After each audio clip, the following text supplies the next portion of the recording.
कई जगह इन्होंने अपना ऊंचे पद पे कार्य किया और फाइनली यहाँ गोरखपुर में आके सेटल हो गया और मैं भी यहाँ सेटल रहा, तो आपसे सीखने का सुनहरा अवसर मिला, तो आपको मैं नमन करता हूँ। हमारे साथी श्री PM त्रिपाठी जी, कोहली साहब, मुनीलाल गुप्ता जी, भानु जी और भी इस हॉल में बैठे हुए तमाम इस रामपुर नगर शाखा के पदाधिकारी। सबसे पहले तो मैं आपको बताना चाहूँगा कि ये पे कमीशन होता क्या है। आप सब लोग जानते तो होंगे, लेकिन उसको मैं रिफ्रेश कर रहा हूँ। बेसिकली होता क्या है कि 1/16 में जब पे कमीशन बैठा, सॉरी 1/16 में जब पे कमीशन लागू हुआ, तो उस समय आपका बेसिक पे अथवा ये कह लीजिए पूरा 50% जो पेंशन था वो एक स्टेगनेटेड फिगर बन गया। और उस पर क्या हुआ कि धीरे धीरे महंगाई बढ़ने के साथ साथ 2%, 3%, 4%, 5% ऐसे करके महंगाई एक्यूमुलेट होता चला गया साल में 2 बार। सही बात है, ये तो बड़ी सिंपल सी चीज है। और ये महंगाई निरंतर बढ़ती चली जा रही है, तो हम लोगों के जनमानस में ये भावना रहती है, धारणा रहती है कि चलो भैया 1/16 को एक पे कमीशन बैठा है, अब 10 साल बाद यानी 1/26 से अगला पे कमीशन लागू है, ठीक है ना। इस बीच में क्या होता है, हम लोग DA पाते। अभी रिसेंटली DA अनाउंस हुआ, कितना अनाउंस हुआ, 2%, जबकि महंगाई का जो प्राइस इंडेक्स था वो कितना था, 2.99%, यानी कि 0.1% कम था।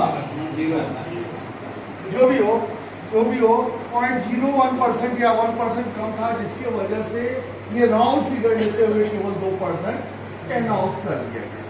अब यहाँ पे कुछ बारीकी, कुछ कारीगरी होती है, उसको बताओ।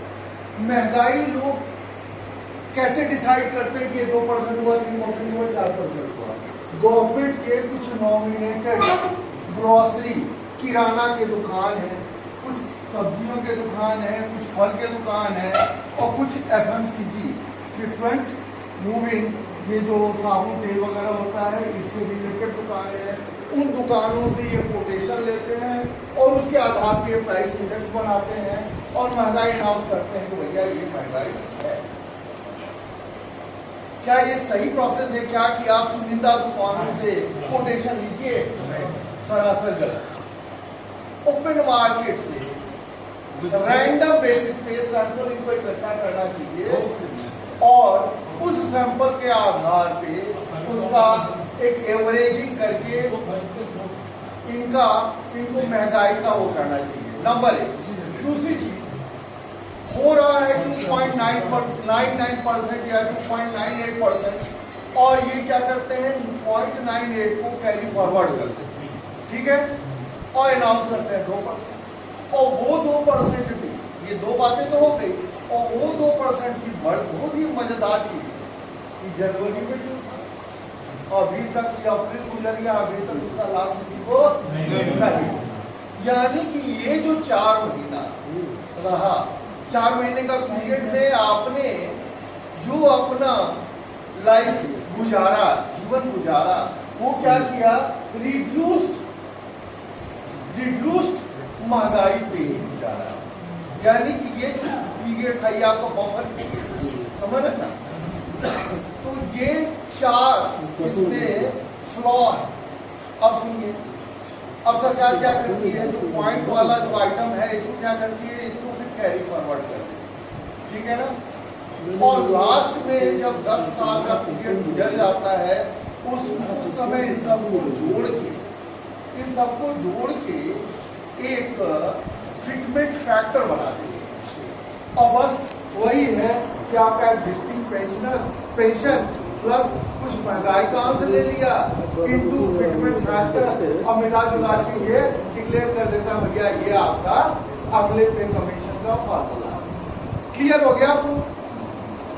देखिए, आप लोगों ने मोंटेक सिंह अहलूवालिया का नाम सुना, बहुत बड़े पॉलिटिशियन भी रहे और आगे चल के नीति आयोग के चेयरमैन। उन्होंने बतौर चेयरमैन ऑफ नीति आयोग उन्होंने बड़ा ही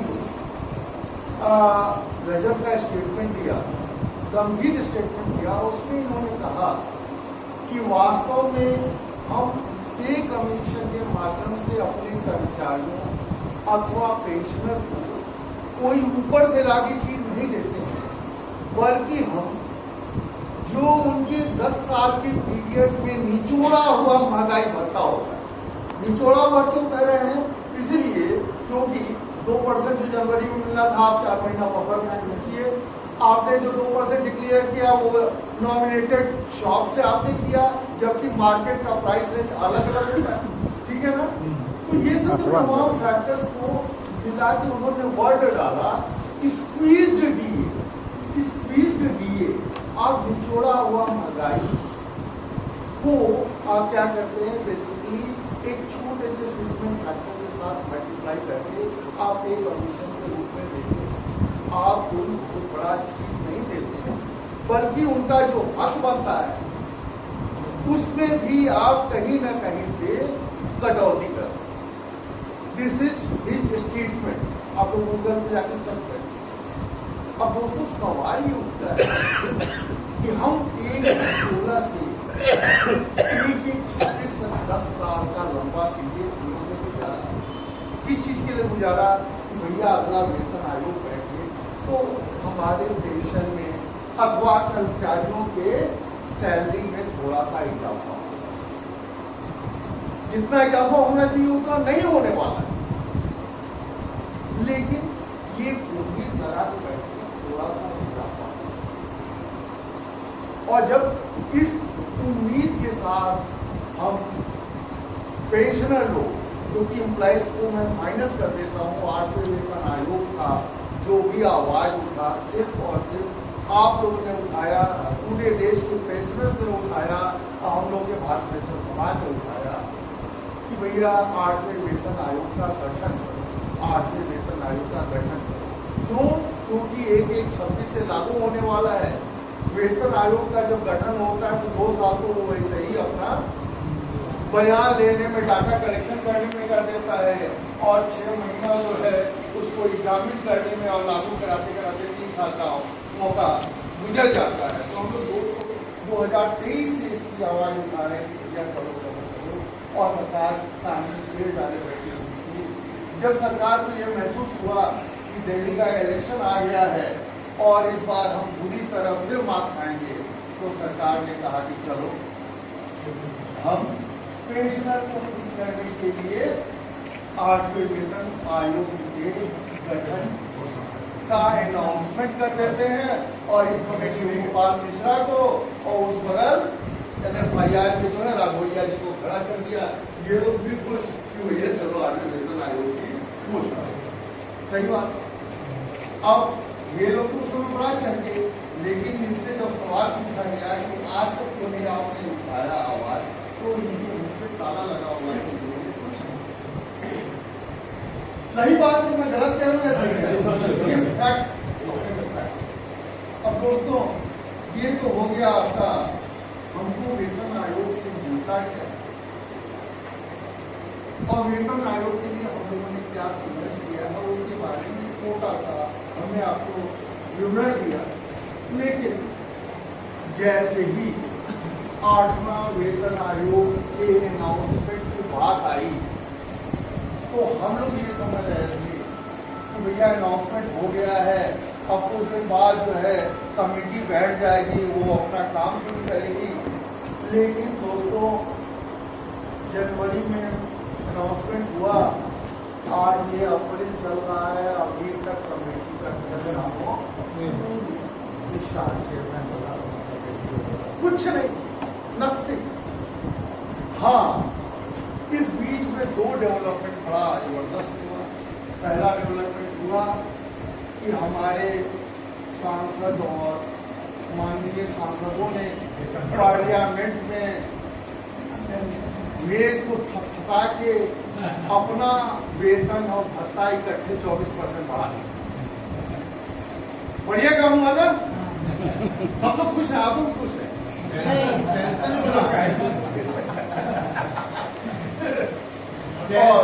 पेंशन ही बढ़वाया। हाँ, वो सब चीज बढ़ गया, सब चीज बढ़ गया।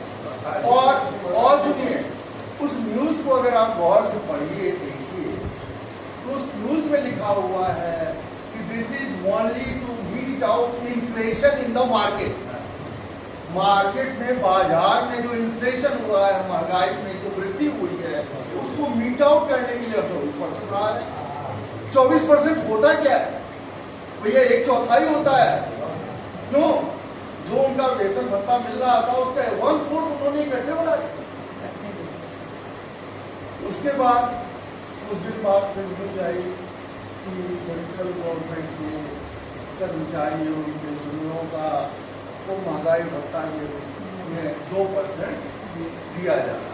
और साहब ये तो हर मीडिया में, हर टीवी न्यूज पे ना हो रहा है, लेकिन 24% वाला किसी भी टीवी पे, किसी भी मीडिया पे, किसी भी अखबार में नहीं निकला। आप लोगों ने देखा है क्या कहीं? यूट्यूब वगैरह में जरूर देखा हमने, लेकिन कुछ अखबारों में निकाला नहीं कह सकते, लेकिन 2% का जितना प्रचार हुआ, हाँ, 2% का जितना प्रचार हुआ, उसके मुकाबले जो है 24% का कहीं नाम निशान नहीं था।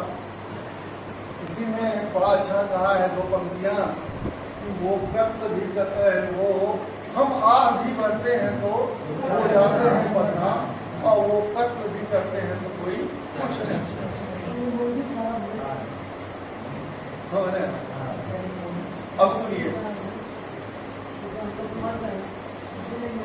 ये चीज तो है हो गई। अब इधर 2% बढ़ा नहीं, इसके बाद से बड़े बड़े जो अखबार हैं नेशनल लेवल के, जैसे फाइनेंशियल एक्सप्रेस, समझ रहे ना, इकोनॉमिक टाइम्स, जानते हैं उन अखबारों ने बड़ा मोटा मोटा हेडिंग निकाला। क्या निकाला? Pension is the heaviest burden on the economy of India. Pension जो है इस देश की अर्थव्यवस्था पे सबसे बड़ा भैया, हम ही बोझ हैं। वो जो माननीय लोग 24% बढ़ा ले जाता वो लोग बोझ नहीं, हम ही लोग बोझ हैं। हम लोग 30 साल 35 साल 30 ईयर सर्विस करके एक छोटा सा पेंशन पाते हैं, जिसको वो लोग जो है 2 साल 5 साल में पा जाते हैं, और हर टर्म के लिए अलग अलग पाते हैं। वो बोझ नहीं है, लेकिन हमारा पेंशन। तो ये बड़ी अजीब सी विडंबना है, बहुत बड़ा भीतर बात है, जिनको हम चुन के भेजते हैं वही हम लोगों का गला जबर करने के लिए तैयार रहते हैं। इसका हमें विरोध तो करना ही पड़ेगा। हमारे भाई ने बड़ी अच्छी बात कही, ट्वीट का मतलब होता है कलरव। बिल्कुल कलरव होता है, मधुर ध्वनि होता है, लेकिन जान लीजिए कि पानी की एक छोटी सी धारा अगर बड़े से चट्टान पर निरंतर पड़ती रहती है तो उसमें भी सुराख कर देती है, छेद कर देती है और फाड़ देती है। ये छोटा सा ट्वीट, ये छोटा सा कलरव अगर निरंतर होता रहेगा तो निश्चित रूप से सरकार को विवश होना पड़ेगा।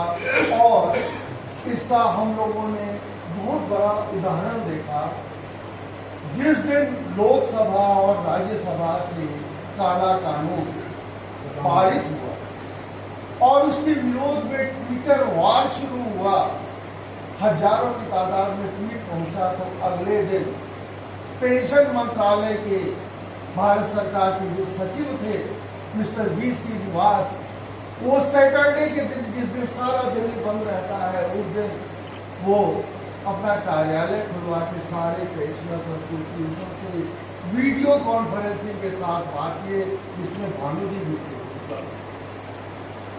अब सवाल उठता है कि काला कानून क्या है, वो भी जानना जरूरी है। दोस्तों, आज तक का जो सिस्टम रहा, उस सिस्टम में हम लोग क्या करते हैं, पेंशनर दिवस मनाते हैं किसके, DS नगारा के याद में, DS नेकारा ने जो काम किया उसकी याद में, और उन्होंने क्या काम किया था, वो आर्मी में सिविलियन ऑफिसर थे। आर्मी में भी अकाउंट्स वाले होते हैं, पर्सनल वाले होते हैं सिविलियन भी होते हैं, मेडिकल वाले भी आते हैं। तो वो सिविलियन अकाउंट डिपार्टमेंट के सीनियर सेक्शन अफसर वगैरह थे।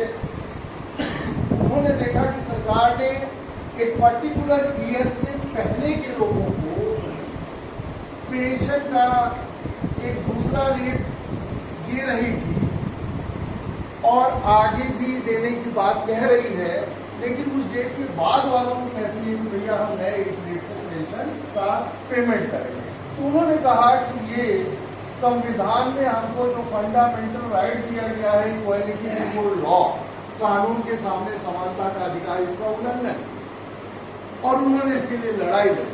तो नतीजा हुआ कि ये मामला नीचे से उठते उठते फाइनली सुप्रीम कोर्ट में गया और सुप्रीम कोर्ट में फुल बेंच बैठी YD चंद्रचूड़ की अध्यक्षता में, और उन्होंने डिसीजन दिया कि कॉन्स्टिट्यूशनल जो राइट है, फंडामेंटल जो राइट है, उसका आप उल्लंघन नहीं कर सकते, और पेंशनरों के बीच में आप भेदभाव नहीं कर सकते कि इस डेट से पहले को हम इस रेट से देंगे और इस डेट से बाद वालों को हम दूसरे रेट से देंगे। ये सर्वथा गलत है। मजेदार चीज ये कि सरकार के उस कानून को उन्होंने तो खत्म कर ही दिया, खत्म होने के पहले कह दीजिए, नियम को उन्होंने एक्सपंज कर ही दिया। साथ साथ उन्होंने पेंशनरों के लिए बड़ी खूबसूरत परिभाषा करी, और उसमें उन्होंने कहा कि पेंशन कोई भीख नहीं है, बल्कि एक नियोक्ता एम्प्लॉयर ये लायबिलिटी है कि वो उसका एम्प्लॉय अपने जीवन भर जो पसीना और मेहनत बहा के राष्ट्र निर्माण में अपना योगदान दिया है, उसके एवज में उसको सम्मान पूर्वक जीने का अधिकार मिले। ये उन्होंने परिभाषा दी। कौन दिया? सुप्रीम कोर्ट ने। तो इसका मतलब इस हिसाब से क्या होगा, किसी भी डेट का कोई भी पेंशनर हो उसको आज के हिसाब से पेंशन मिलेगा।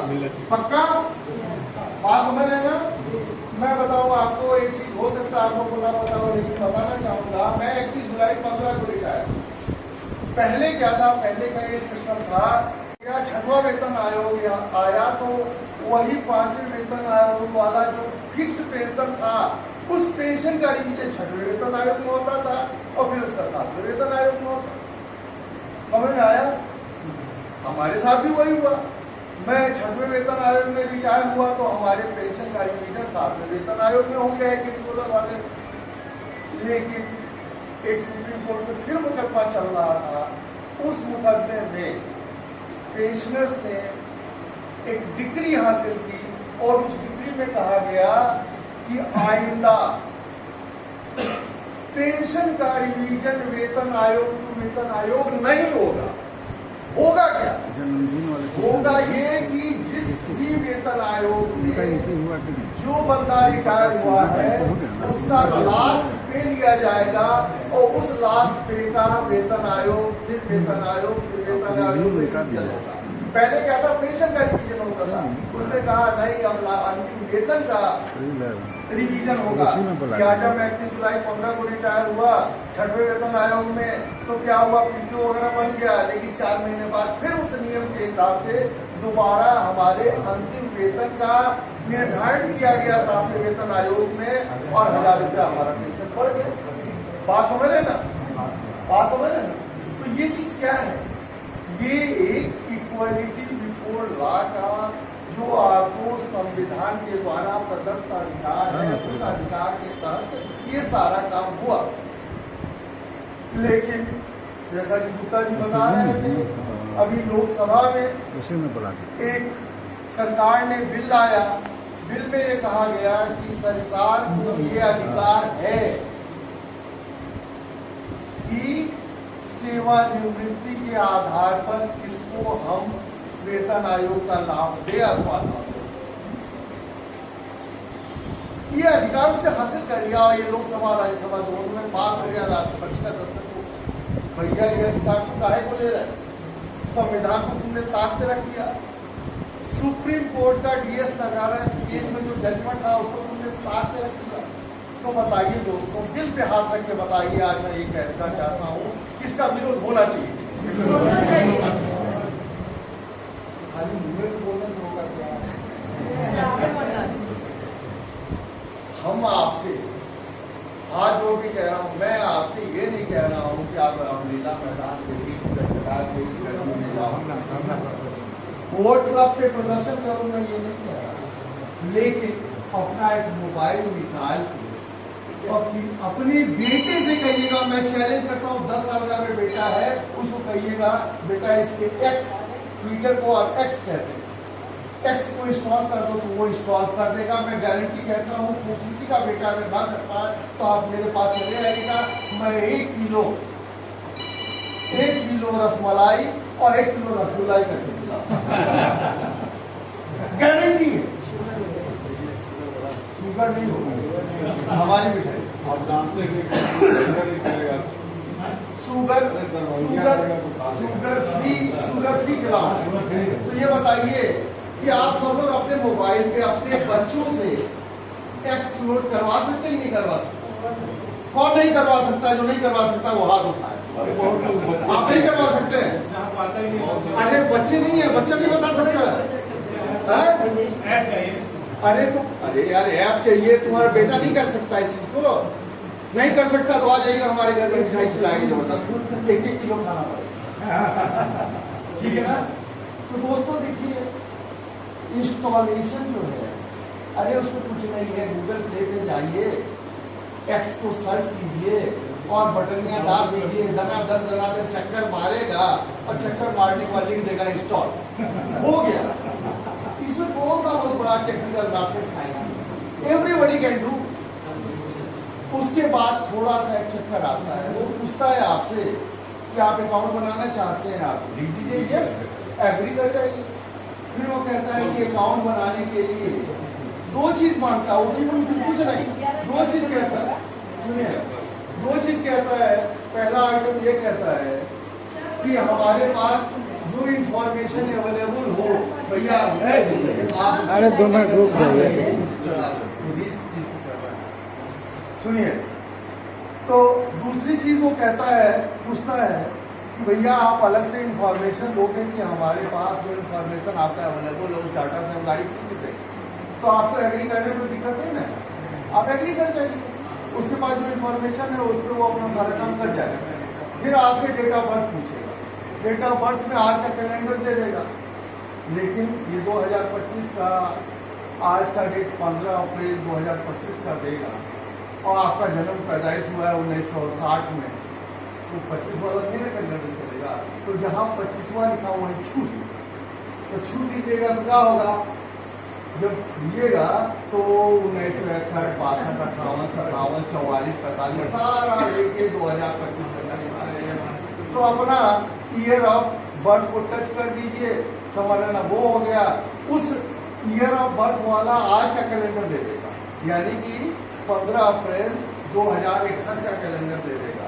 अब जब अप्रैल मार्च में पैदाइश जुलाई हो गई है तो इधर घिसका दीजिएगा तो जुलाई आ जाएगा, और जब जुलाई वाला कैलेंडर आ गया 61 का तो उसमें आपका मान लीजिए 23 तारीख है, 23 को टच कर दीजिए और ओके कर दीजिए और फिर नेक्स्ट कर दीजिए, हो गया आपका फिट हो गया, समझ लीजिए एक तरह से। उसके बाद खाली एक चीज पूछता है लैंग्वेज, तो आप लिख दीजिए इंग्लिश, खत्म हो गया, आपका अकाउंट भी क्रिएट हो गया। अब अकाउंट क्रिएट होने के बाद से प्लस का चिन्ह आता है, उसको टच कीजिएगा तो चिड़िया का बड़ा सुनहलापन आ जाएगा, कलरों का चिड़िया भी आ जाएगा, उसको टच कीजिएगा तो आपको पन्ना खुल गया। अब उस पर जो मर्जी हो लिख डालिए, कोई दिक्कत की बात नहीं है ना। लिखने में दिक्कत हो तो कहीं से लीजिए, व्हाट्सएप में पेस्ट कर दीजिए, हो गया खत्म। नहीं समझ में आता है तो यहाँ विशेषज्ञ श्री गुप्ता जी है।